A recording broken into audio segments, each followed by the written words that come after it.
Moi, je viens le matin là pour parler aux forces de défense. Les éléments de la gendarmerie d'Akanda là, la gendarmerie du premier campement. Les postes de contrôle de Nzanyo. J'ai aussi vu là-bas à Ovendo. J'ai vu la patrouille de Luizi, grand. La patrouille de comment on appelle, du commissariat central. Vous là, je ne sais pas, hein. À un moment donné, on doit vous dire les choses telles qu'elles sont.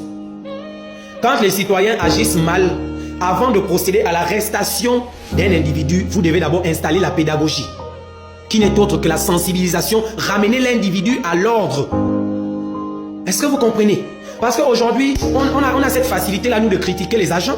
On dit non, les policiers sont impolis, les gendarmes sont impolis, ils agissent mal, on nous frappe, on nous fait ceci. Mais bon, c'est vrai que vous aussi, dans votre manière d'interpeller, non, arrêtez à un moment donné, nous ne sommes pas au SWAT, nous ne sommes pas à, comment on appelle ça, police départementale de New York. Non, les gars, vous nous arrêtez ça.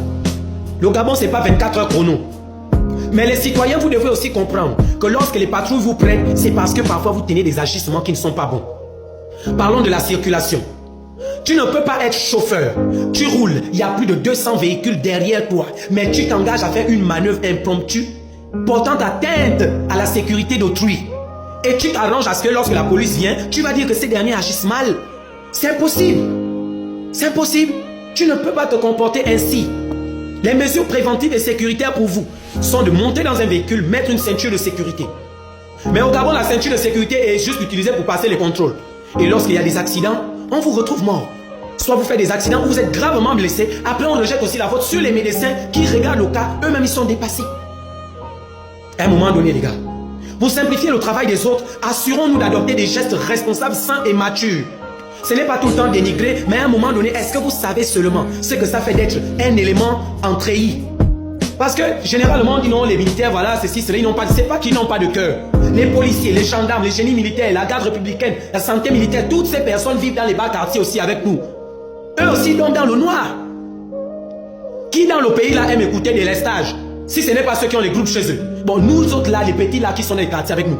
Nous tous quand on écoute seulement des lestages, la tête est loin, le mental chauffe. Ils dorment dans les coupures, ils prennent les clandos comme nous pour rejoindre leur service. Il y a des embouteillages partout dans la ville. Et par ailleurs, il faudrait que quand ils prennent le service, vous ne pouvez pas être poli.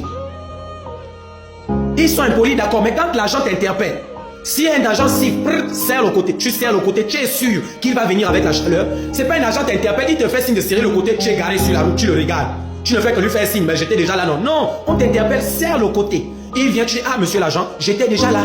Vous m'avez vu, j'étais avec tel agent derrière ou tel agent qui est devant. On vous comprend. Mais c'est pas l'agent t'interpelle, tu es garé sur la route, toi aussi tu mets l'orgueil. Mais à un moment donné, tu es sûr que face à un élément de force de défense, tu vas gagner. Tu ne peux jamais gagner. Ils sont là pour instruire à l'ordre public. Et vous aussi les agents, ce n'est pas la peine quand vous interpellez les gens, vous faites ceci, non. Parce que vous aussi, votre manière d'interpeller, ce n'est pas bon. Ce n'est pas bon. On n'est pas au SWAT. Ici, ce n'est pas la police départementale de New York ou encore 24 heures chrono. Juste on interpelle les gens, dire c'était les terroristes de la Corée du Nord. Vous êtes un élément, vous devez toujours ramener les populations à l'ordre. Quand vous interpellez un individu pour un défaut de catégorie, défaut de ceci ou une manœuvre impromptue, avant de saisir ces documents, vous devriez d'abord installer la pédagogie. Monsieur, oui, nous vous interpellons suite à cette manœuvre, voilà.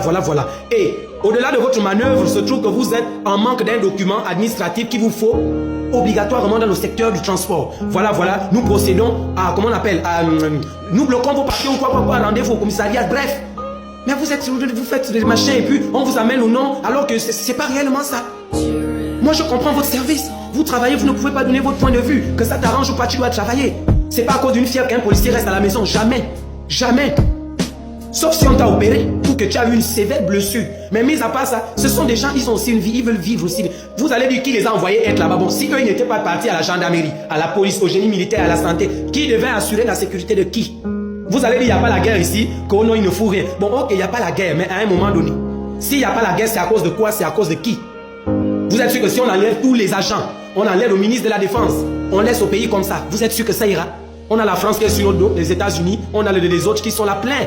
Ils attendent un petit moment, on nous prend tout. À un moment donné, adoptez des gestes respectueux et matures.